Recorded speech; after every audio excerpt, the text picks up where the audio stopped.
बरगद के एक पुराने पेड़ के नीचे रूपमती नाम की एक जादुई छिपकली रहती थी। रूपमती के पास यह अनोखी शक्ति थी कि वह पलक झपकते ही किसी भी जानवर का रूप ले सकती थी, चाहे वह शेर हो, हाथी हो या खुद बंदर।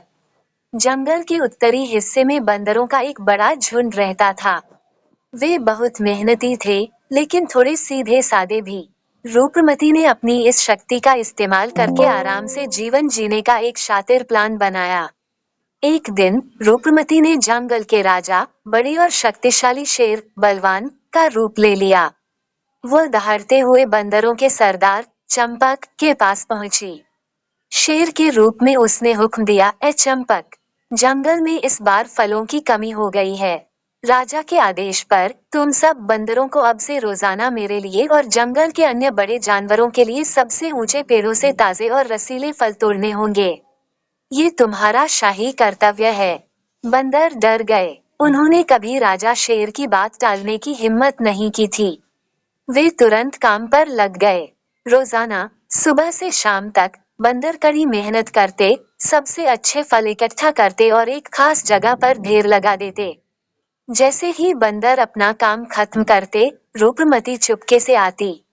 वो कभी लोमड़ी का रूप लेती, कभी मोर का, और सारा ढेर खा जाती या अपने बिल में जमा कर लेती। बंदरों को लगा कि शेर राजा बहुत खाता है। वे शिकायत करने लगे, हम इतना काम करते हैं, फिर भी राजा कभी संतुष्ट नहीं होता। एक बुद्धिमान बूढ़ा बंदर, जिसका नाम अकलू था, को कुछ शक हुआ। उसने ध्यान से देखा कि जिस रास्ते से शेर आता था, वहां शेर के पंजों के निशान के साथ साथ एक छोटी छिपकली के पैरों के निशान भी थे। अकलू ने अपने सरदार चंपक को ये बात बताई। चंपक को यकीन नहीं हुआ, लेकिन उसने अकलू को मामले की तह तक जाने की इजाजत दे दी। अगले दिन जब बंदर फल जमा कर रहे थे, अकलू एक ऊंची डाल पर छिपकर बैठ गया। उसने देखा कि जब सारे बंदर चले गए, तो वही शेर वहां आया। लेकिन जैसे ही वह फलों के ढेर के पास पहुंचा, उसने पलक झपकी और वापस अपनी असली छिपकली के रूप में आ गया और मजे से फल खाने लगा। अकलू ने तुरंत नीचे कूदकर बाकी बंदरों को आवाज लगाई। सारे बंदर गुस्से में आ गए। उन्होंने उस छिपकली को घेर लिया।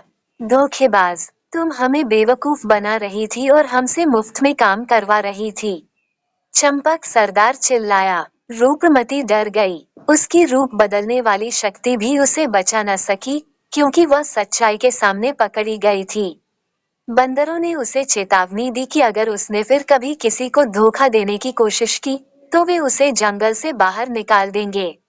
रूपमती ने शर्मिंदा होकर माफी मांगी और वादा किया कि अब से वह अपनी जादुई शक्तियों का दुरुपयोग नहीं करेगी।